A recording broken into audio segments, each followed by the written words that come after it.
अभी तक आपने सुना है राजसूय यज्ञ में शामिल होने के बाद मामा शकुनी और दुर्योधन के मन में ईर्ष्या और अपमान का बदला लेने का भाव बढ़ता चला गया।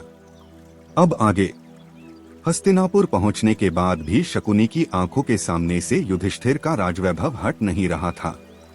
दुर्योधन के कांतिहीन चेहरे को देखकर वह और भी अधिक चिंतित था।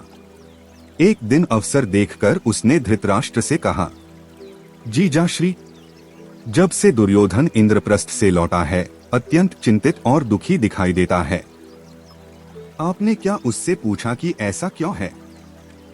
नहीं शकुनी, मैंने नहीं पूछा। नेत्रहीन होने के कारण मैं उसकी चिंता देख भी कैसे सकता हूँ? धृतराष्ट्र चिंतित हो उठे। भ्राताश्री, आप ही उससे पूछिए कि उसकी चिंता का कारण क्या है। इस बार गांधारी ने शकुनी से कहा। नहीं बहन, यह मेरा काम नहीं है, शकुनी ने उत्तर दिया। कुछ पल वह चुप रहा और बोला, उसकी चिंता का कारण आपको ही पूछना चाहिए। ठीक है, मैं उसे बुलाता हूँ। धृतराष्ट्र ने दुर्योधन को बुलवाया और उससे उसकी चिंता का कारण पूछा, परंतु दुर्योधन बिना उत्तर दिए चुप खड़ा रहा। धृतराष्ट्र और गांधारी व्याकुल हो उठे। गांधारी ने ही तब उससे पूछा, पुत्र, क्या हस्तिनापुर का यह वैभव, यह सुख, यह स्वाधीनता, यह स्वच्छंदता तुम्हें रास नहीं आ रही है जो तुम चिंतित हो? क्या बात है, हमें बताओ। दुर्योधन इस बार फट पड़ा। युधिष्ठिर के वैभव के बारे में आपने केवल सुना ही है, उसे देखा नहीं। आप नहीं जानते उस वैभव के सम्मुख हस्तिनापुर का वैभव कितना तुच्छ है। उसके वैभव और यश को देखकर मैं पागल हो गया हूँ।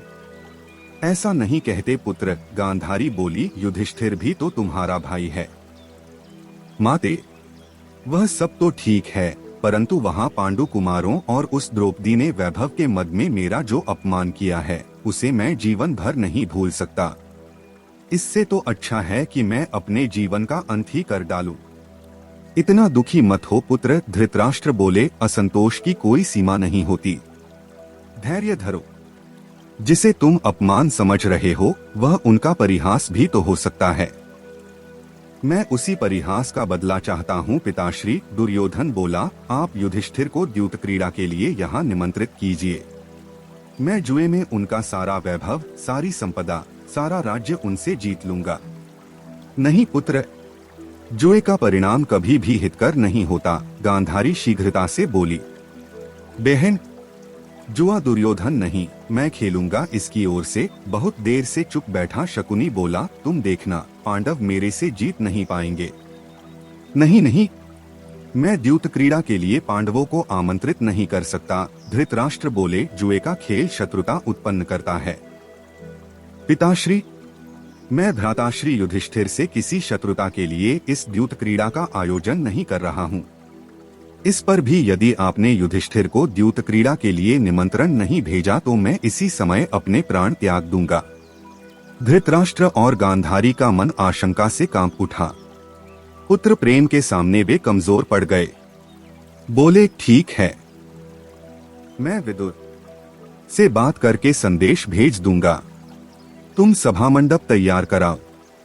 अपने पुत्र मोह में धृतराष्ट्र ने चौसर खेलने की अनुमति दे दी, किंतु विदुर से सलाह करना वे नहीं भूले। विदुर ने राजा धृतराष्ट्र को समझाया, भ्राताश्री, आपने दुर्योधन की बात मानकर उचित नहीं किया। इस द्यूत क्रीड़ा से कुरुवंश के लोगों में मनमुटाव बढ़ेगा और व्यर्थ में झगड़े फसाद होंगे। अब तुम युधिष्ठिर के पास जाकर मेरी ओर से निमंत्रण दे आओ। विदुर ने फिर कुछ नहीं कहा और प्रणाम करके निकल गए। विदुर द्रुतगामी रथ पर सवार होकर इंद्रप्रस्थ पहुंचे। वहां युधिष्ठिर ने विदुर का यथोचित सत्कार किया। विदुर से कुशल मंगल पूछने के बाद युधिष्ठिर ने उनके आने का कारण पूछा तो विदुर ने कहा, पुत्र, भ्राता धृतराष्ट्र ने तुम्हें चौसर खेलने के लिए निमंत्रित किया है।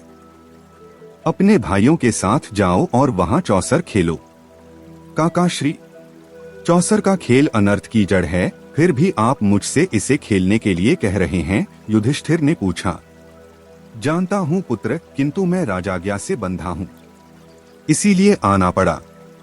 अब तुम्हारी इच्छा है, जाओ न जाओ। काकाश्री, मैं तातश्री की आज्ञा का उल्लंघन नहीं करूंगा, युधिष्ठिर ने कहा। मैं सपरिवार द्यूत क्रीड़ा के लिए आऊंगा। उचित समय पर युधिष्ठिर अपने परिवार के साथ चौसर खेलने हस्तिनापुर जा पहुंचे। दूसरे दिन सभा मंडप में चौसर का खेल प्रारंभ हुआ। युधिष्ठिर ने सोचा था कि दुर्योधन उसके साथ खेलेगा, लेकिन जब उसने कहा कि उसकी जगह शकुनी खेलेगा तो युधिष्ठिर हिचकिचाए। इस पर शकुनी मुस्कुराया, क्या बात है युधिष्ठिर, मेरे साथ खेलने में तुम्हें पराजित हो जाने का डर लग रहा है? नहीं, ऐसी कोई बात नहीं है मामाश्री, मैं आपके साथ खेलूंगा, युधिष्ठिर ने तत्काल उत्तर दिया। खेल शुरू हुआ। सारा मंडप दर्शकों से खचाखच भरा था।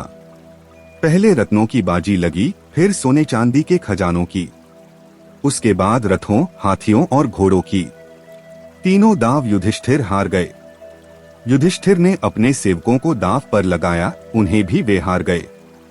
एक एक करके युधिष्ठिर अपना सारा राज्य ही हार गए। वे हारते जाते थे और फिर पुनः जीतने की लालसा से कुछ न कुछ दाव पर लगाते जाते थे।